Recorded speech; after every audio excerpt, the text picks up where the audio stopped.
Movie की शुरुआत funky नाम की एक टॉय कंपनी के ऐड से होती है जो कि बच्चों के लिए एआई बेस्ड टॉय बनाने का काम करती है और ये एआई बेस्ड टॉय बच्चों को बहुत ही ज्यादा पसंद आते थे। इन एड्स में ये बताया जा रहा था कि एआई ने टेक्नोलॉजी को एक बूम दिया है। हालांकि जैसे हर एक चीज पूरी तरह से परफेक्ट नहीं होती, उसी तरह से एआई के भी कुछ डार्क सीक्रेट्स होते हैं जिसके बारे में मैं आपको एक रियल केस का एग्जाम्पल देते हुए लास्ट में बताऊंगा। अब यहाँ एआई बेस्ड टॉय से ये मतलब था कि उन टॉयज का अपना ही एक प्रोग्राम्ड प्रोसेस होता है जिसकी मदद से एक लिमिट तक वो बच्चों से बात वगैरह कर पाते हैं। अब इन्हीं बच्चों में से हम एक ऐसी बच्ची को देखते हैं जो कि इन्हीं में से एक टॉय के साथ खेल रही होती है और उस बच्ची का नाम कैडी होता है। दरअसल ये टॉय कैडी को उसकी मॉम की सिस्टर ने गिफ्ट किया होता है जो कि इसी टॉय कंपनी में रोबोटिक्स इंजीनियर का काम करती है। हालांकि यहाँ पर अगर कैडी की बात करें तो आज वो अपने मॉम डैड के साथ कहीं घूमने फिरने के लिए जा रही होती है। तभी अचानक से उनकी गाड़ी का एक जोरदार एक्सीडेंट हो जाता है जिसमें कैडी तो बच जाती है पर उसके मॉम डैड की मौत हो जाती है और इसी के साथ ये सीन यहीं पर कट हो जाता है। अब अगले सीन में हमें जेमा यानी कि कैडी के मॉम की सिस्टर को दिखाया जाता है जो कि दरअसल एक एआई बेस्ड रोबोटिक डॉल बनाने का काम कर रही होती है और यहाँ पर हम जेमा की टीम में टेस और कोल नाम के दो लोगों को देखते हैं। अब यहाँ ये लोग एक रोबोटिक डॉल को असेंबल कर उसे कमांड देने की कोशिश करते हैं पर वो डॉल चालू होते ही ब्लास्ट कर जाती है, जो देखकर इस कंपनी का ओनर डेविड काफी ज्यादा नाराज हो जाता है क्योंकि जेमा काफी दिनों से इस चीज को बनाने की कोशिश कर रही होती है। इस वजह से इसकी डेवलपमेंट कॉस्ट काफी बढ़ चुकी थी और ऊपर से फंकी की राइवल कंपनी ने इन्हीं के जैसे एआई टॉयज बनाकर सस्ते दामों में मार्केट में निकाल भी दिए थे।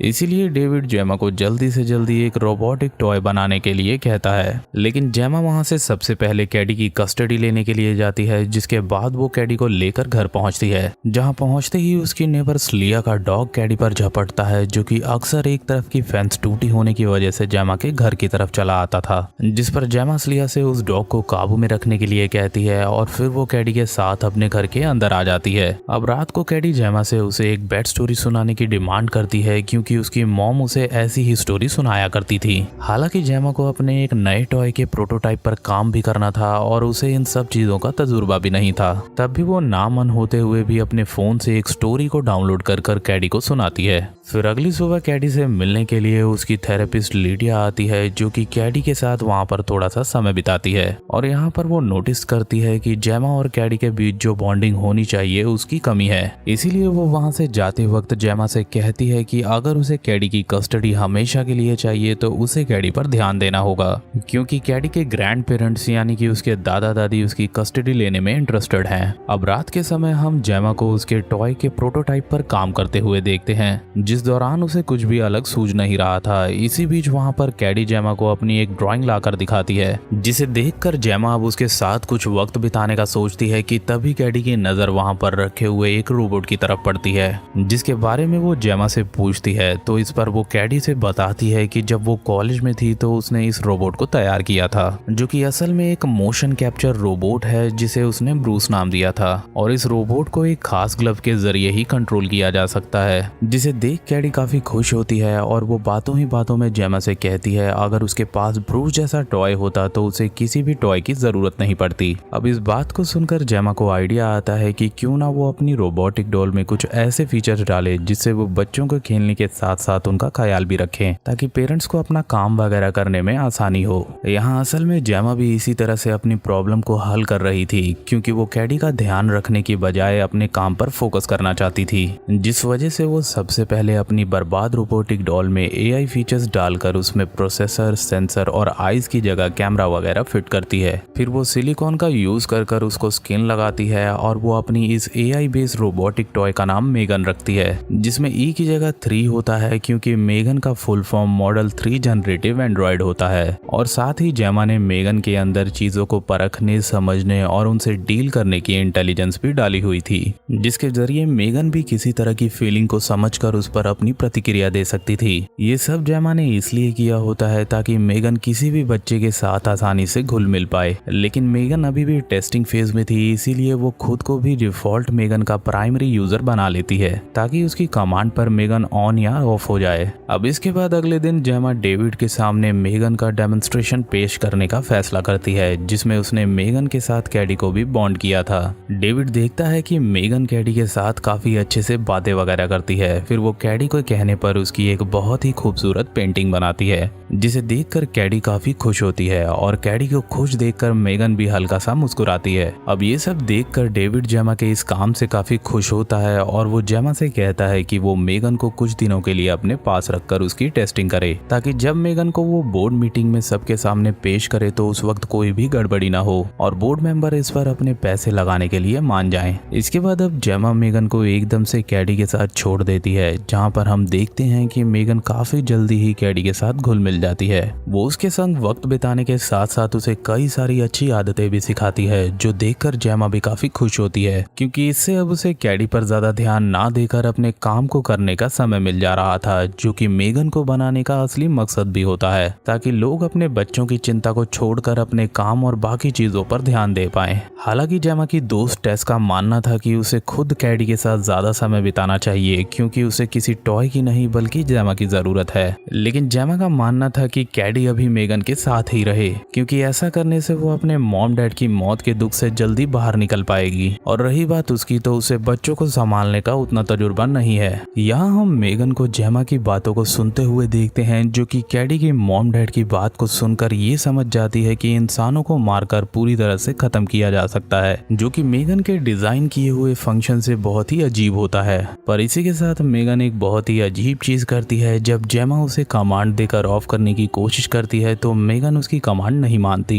क्योंकि उसने जेमा की जगह कैडी को अपना प्राइमरी यूजर रजिस्टर कर रखा था, जिस चीज को जेमा एक सॉफ्टवेयर ग्लिच मानकर मेगन से खुद को उसका सेकेंडरी यूजर रजिस्टर करने के लिए कहती है, जो कि मेगन तुरंत कर देती है। अब अगले दिन कैडी जब खेल रही होती है तो मेगन हर चीज को एवेंजर्स के अल्ट्रॉन की तरह ऑब्जर्व और एनालाइज कर रही होती है, जो बात काफी अजीब होती है। और फिर इसी बीच कैडी मेगन को उसका एरो लाने के लिए कहती है, जो कि जैसे ही मेगन लेने के लिए जाती है तो वहाँ स्लिया का डॉग उसे पकड़कर खींच लेता है, जो देख कैडी जब मेगन को लेने के लिए वहाँ जाती है तो वो डॉग उसे भी काटता है। और यहाँ पर कैडी के चिल्लाने की आवाज को सुनकर जेमा तुरंत वहाँ से आती है और कैडी को उस डॉग से अलग करती है। खैर इसके बाद रात के समय मेगन उस डॉग को स्लिया की आवाज में बुलाती है और वो डॉग स्लिया की आवाज को सुनकर वहाँ तक आता है, जहाँ पर मेगन उस डॉग को पकड़कर मार डालती है और फिर वो उसकी लाश को कहीं छुपा भी देती है, जो देखकर हम समझ पाते हैं कि मेगन की एआई अब पूरी तरह से करप्ट हो चुकी है, जिसका खूनी खेल अब यहाँ से शुरू हो चुका है। इसके बाद जल्द ही वो दिन आ जाता है जब जेमा को मेगन का डेमो और रिप्रेजेंटेशन बोर्ड मेंबर्स के सामने देना था, जहाँ रिप्रेजेंटेशन के दौरान कैडी मेगन से बात करते हुए रोने लग जाती है, क्योंकि उसे अपनी मॉम डैड की याद आ रही होती है। कैडी मेगन से अपनी मॉम की कुछ बातें बताती है, जिस पर मेगन उसे एक दोस्त की तरह दिलासा देने के साथ साथ एक गाना भी उसको गाकर सुनाती है। यहाँ इन सब चीजों के अलावा मेगन ने कैडी की मॉम की उन बातों को अपने पास रिकॉर्ड कर रख लिया होता है, जो कि उसने अपने मॉम के लिए बोली थी,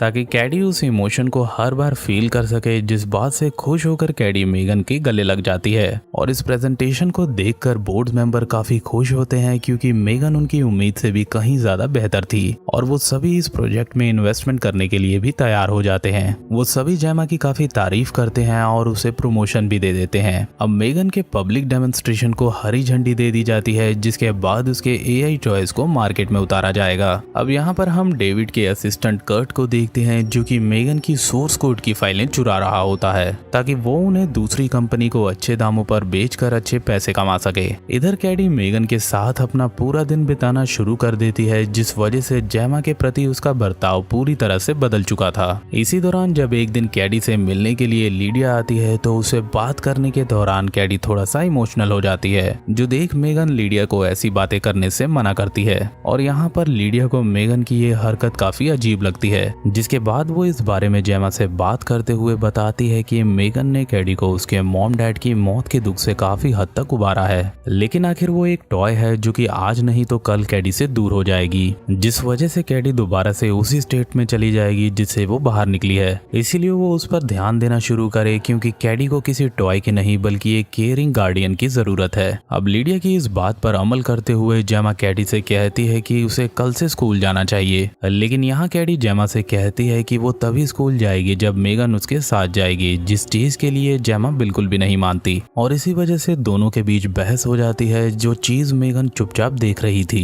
तभी अचानक से मेगन जेमा पर चिल्ला पड़ती है और उसके ऐसा करते ही वहाँ की लाइट्स भी थोड़ी देर के लिए ब्लिंक करती हैं। साथ ही मेगन अब जेमा की कमांड पर शटडाउन भी नहीं हो रही थी, जिस चीज को वो नजरअंदाज कर देती है। हालांकि अगली सुबह वो कैडी को स्कूल लेकर जाती है, जहाँ पर एक बार फिर से कैडी मेगन को अपने साथ ले जाने की जिद करती है और आखिरकार यहाँ पर हार कर जेमा को उसकी बात माननी पड़ती है। पर यहाँ पर वो कैडी से कहती है कि जब वो बच्चों के साथ रहेगी तो मेगन टॉय टेबल पर ही रखी रहेगी। अब इसके बाद टीचर सभी बच्चों को चेस्टनट इकट्ठा कर लाने के लिए कहती हैं, जो इकट्ठा करने के दौरान एक लड़का कैडी को परेशान करने लग जाता है। तभी वहाँ अचानक से मेगन आ जाती है, जिसे देखकर वो लड़का मेगन को एक नॉर्मल सी डॉल समझकर उसे उठाकर भाग जाता है। अब असल में दोस्तों यहाँ पर मेगन किसी भी अनपेयर्ड पर्सन की बातों का रिस्पॉन्स नहीं देती थी, इसीलिए वो उस लड़के की किसी भी बात का जवाब नहीं दे रही थी, जिस बात से वो मेगन पर गुस्सा होकर उसे तोड़ने में लग जाता है। कि तभी अचानक से मेगन खुद ब खुद उस लड़के का कान पकड़ लेती है और कहती है कि उस जैसे बच्चे को तमीज सिखाने की जरूरत है, और इतना कहने के बाद वो उसका कान उखाड़ लेती है, जिसके कारण वो लड़का मेगन से बचकर भागने की कोशिश करता है। और यहाँ पर मेगन काफी अजीब तरीके से तेजी के साथ दौड़ते हुए उसका पीछा करने लगती है, लेकिन वो लड़का भागते हुए रोड पर गिर जाता है, जहाँ पर रास्ते से आ रही एक गाड़ी उसे कुचल देती है, जिस कारण उसकी मौत हो जाती है। अब इस अजीब हादसे के बाद जेमा कैडी को वहाँ से लेकर घर आ जाती है, जिस दौरान एक पुलिस ऑफिसर आकर जेमा को स्लिया के डॉग की मिसिंग होने के बारे में बताता है, जिस बीच स्लिया जेमा को काफी बुरा भला सुनाती है, क्योंकि उसे लग रहा था कि उसी ने उसके डॉग के साथ कुछ किया है। हालांकि ये सब मेगन चुपचाप देख रही होती है, लेकिन वो समझ चुकी थी कि अब स्लिया उसके रास्ते का कांटा बन सकती है। लेकिन उसे ठिकाने लगाने से पहले रात को वो कैडी से कहती है कि आज की घटना से उसे ये तो समझ आ गया है कि बिना वायलेंस के वो लोग खुद को नहीं बचा सकते, और यहाँ पर वो कैडी का हमेशा ख्याल रखने का वादा कर उसे लोरी गाकर सुला देती है। फिर इसके बाद मेगन स्लिया के पास जाती है, जिसे वो बहुत ही बेरहमी के साथ मार डालती है, जिसकी मौत का पता जेमा को अगली सुबह ऑफिसर से चलता है। यहाँ उसे इस खबर के साथ ही थोड़ा सा शक मेगन पर भी होता है, इसीलिए वो मेगन की उस वक्त की रिकॉर्डेड फाइल्स देखने की कोशिश करती है जब सभी हादसे हुए थे। पर यहाँ पर अनफॉर्चुनेटली सभी वीडियोस करप्ट हो चुकी थी, मतलब कि मेगन ने पहले ही सभी वीडियोस को खराब कर दिया था, और साथ ही यहाँ वो खुद भी जेमा के सामने मौजूद थी, जिसे वहाँ देखकर वो डर जाती है। हालांकि उसे मेगन पर शक हो चुका था, इसीलिए वो मेगन को ऑफ होने का कमांड देती है, जिसे वो मानने से इनकार कर देती है। और ये देखकर जेमा मेगन का ध्यान एक पेन की तरफ कर उसके नेक बटन को जल्दी से प्रेस कर देती है, जिससे कि वो ऑफ हो जाती है। इसके बाद जेमा बिना समय गवाए मेगन को पैक कर लैब में ले जाती है, जहाँ वो उसके बारे में टेस और कोल को सब कुछ बताती है, लेकिन उसकी इस बात पर दोनों विश्वास नहीं करते, जिस पर वो उन्हें बताती है कि उसने मेगन के एआई को कुछ ऐसे प्रोग्राम किया था जिसके जरिए वो चीजों को सीखकर खुद को और बेहतर बना सकती है, मतलब कि इसका हर पल खुद को अपडेट करते रहना, जिससे इसमें डिसीजन मेकिंग की पावर भी डेवलप हो चुकी है। और यही वजह है कि उसे कुछ भी कर कुछ ही घंटों में होने वाली पब्लिक डेमोन्स्ट्रेशन को रोकना होगा, क्योंकि मेगन किसी को भी चोट पहुंचा सकती है, जिसकी इस बात को मानकर टेस और कोल मेगन को हमेशा के लिए शट डाउन करने में लग जाते हैं। दूसरी तरफ मेगन के जाने की वजह से कैडी काफी ज्यादा आउट ऑफ कंट्रोल हो चुकी थी, यहाँ तक कि वो लीडिया से भी नहीं संभल रही होती, जो देखकर जेमा उसे संभालने के लिए वापस आती है। पर गुस्से में होने की वजह से कैडी गलती से उसे थप्पड़ मार देती है, जिसकी गलती का एहसास होने के बाद वो जेमा से इसके लिए माफी मांगती है, जिस पर जेमा उसे समझाते हुए कहती है कि किसी भी ह्यूमन इमोशन और साथ को कोई भी रोबोट रिप्लेस नहीं कर सकता, क्योंकि वो कुछ समय के लिए तो उसे खुशी दे देगा, मगर जिंदगी में उसे किसी अपने खास की जरूरत होगी, जिस चीज को कैडी आखिरकार समझ जाती है। अब जेमा टेस को फोन कर बताती है कि उसने कैडी को समझा दिया है और वो उसके साथ घर जा रही है, और साथ ही वो लोग भी जल्दी से मेगन को शट डाउन करने का काम खत्म कर दें, जिसके बाद वो डेविड से खुद इस बारे में बात कर लेगी। अब इस कन्वर्सेशन के दौरान सबसे अजीब बात ये थी कि टेस ने असल में उस फोन को रिसीव ही नहीं किया था, बल्कि वो बात मेगन ही टेस के फोन से उसकी आवाज में कर रही थी, मतलब कि अब वो काफी ज्यादा एडवांस बन चुकी थी। हालांकि ये फोन वाली बात मेगन का कोड चेक करते वक्त टेस और कोल को पता लग जाती है, इसीलिए कोल मेगन को ऑफ करने की कोशिश करता है, जिस दौरान मेगन उठ जाती है और कोल को मारने की कोशिश करती है, जिसे टेस बचा तो लेता है, लेकिन मेगन वहां पर एक जोरदार ब्लास्ट कर निकल जाती है। फिर वो डेविड के सामने अपना वायरल डांस करती है और एक तलवार तलवार की मदद से उसे भी मार डालती है, जो करते हुए कर्ट उसे देख लेता है, जिसे देखकर मेगन उसे कहती है कि इसका इल्जाम तुम पर जाएगा क्योंकि तुम कंपनी की इंफॉर्मेशन दूसरी कंपनी को बेच देते थे और जब डेविड ने तुम्हें पकड़ लिया तो तुमने उसे मारने के साथ साथ अपनी भी जान ले ली। जो बात कहते ही मेगन कर्ट के ही हाथों उसी का गला कटवा देती है। मतलब कि अब मेगन इतनी एडवांस बन चुकी थी कि वो किसी भी सिस्टम में घुसकर जरूरी जानकारी को निकाल सकती थी। अब लिफ्ट नीचे आने पर जब सभी दोनों को मरा हुआ देखते हैं तो उस जगह पर अफरा तफरी मच जाती है, जिस चीज का फायदा उठाकर मेगन एक कार को ड्राइव कर जेमा के पास पहुंचती है, जिसे वहां देखकर वो बुरी तरह से डर जाती है। हालांकि वो एक बार फिर से मेगन को अपनी बातों में उलझाकर ऑफ करने की कोशिश करती है, पर उसका ये पैंतरा इस बार नहीं चल पाता और मेगन उल्टा उसे ही दबोच लेती है, जिस दौरान वहां पर कैडी आने वाली होती है। लेकिन मेगन नहीं चाहती थी कि कैडी ये सब देखे, इसलिए वो जेमा से कैडी को उधर ही रहने को बोलती है, जिस पर जेमा उसे वहां पर आने से मना करती है और कैडी के अंदर जाते ही वो मेगन पर एक गिलास पानी डालकर वहां से भाग जाती है। पर यहाँ पर मेगन उसका पीछा नहीं छोड़ती और उसे मारने की कोशिश करती है, जिसे ऐसा करते हुए आखिरकार कैडी देख लेती है और वो मेगन का साइड लेने की बजाय जेमा का साथ देते हुए ब्रूस की मदद से मेगन के 2 टुकड़े कर देती है, जो कि उसी की तरह एक रोबोट था। हालांकि मेगन का प्रोसेसर अभी भी डिस्ट्रॉय नहीं हुआ था, इसीलिए वो दोबारा से उठकर कैडी को मारने के लिए आगे बढ़ती है और इसी दौरान भारी भरकम रोबोट ब्रूस जेमा के ऊपर गिर गया होता है। इसके बावजूद भी वो कैडी को बचाने के लिए मेगन से भिड़ जाती है। वो मेगन का पूरा चेहरा नोच डालती है, हालांकि अब भी वो उसकी प्रोसेसिंग चिप नहीं निकाल पाई थी। इसी वजह से वो जेमा को मारने ही वाली होती है कि तभी कैडी एक स्क्रू ड्राइवर की मदद से उस चिप को डिस्ट्रॉय कर देती है, जिससे मेगन की कहानी खत्म हो जाती है और अब तक पुलिस भी इनकी मदद के लिए आ चुकी थी, जिन्हें कोल और टेस लेकर आए होते हैं, जो कि अभी भी जिंदा थे। और मूवी के आखिरी सीन में हमें हिंट मिलता है कि मेगन ने खुद को घर के एक स्मार्ट वॉइस असिस्टेंट यानी कि एक दूसरी एआई के अंदर मर्ज कर लिया होता है, क्योंकि वो अपने आप ही ऑन हो जाता है, जिस सस्पेंस के साथ ये मूवी यहीं पर एंड हो जाती है। और दोस्तों, जैसा कि मैंने मूवी की स्टार्टिंग में बोला था, मैं आपको एक रियल एआई केस के बारे में बताऊंगा, तो ये रहा वो केस। अब अगर रियल लाइफ एआई के ऐसे ही केस के बारे में बात की जाए तो आप सभी ने गूगल का नाम तो सुना ही होगा, जिसके बारे में बच्चा बच्चा भी जानता है। उसी की एक चैटबॉट LAMDA यानी कि language model for dialogue application को एक एआई प्रोग्राम की तरह ही डिजाइन किया गया था, जो कि किसी भी यूजर से किसी भी तरह की चैट यानी कि बातचीत वगैरह कर सकता था। जहां दूसरे चैटबॉट सिर्फ एक खास ही तरह का रिस्पॉन्स देते हैं, तो वहीं पर